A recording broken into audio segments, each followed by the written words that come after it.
Hey guys, and welcome back to our channel How to Guide.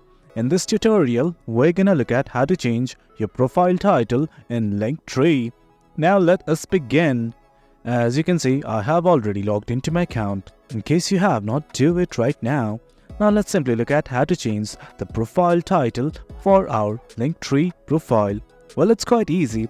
At the left side of the screen, you will see a button like this called as Appearance. Click on it right now.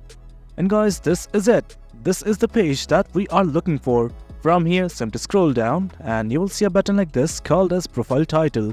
Currently, it is my username. Simply select it and add whatever you wish.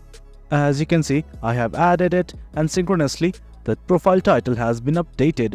This is it guys. This is how you change your profile title.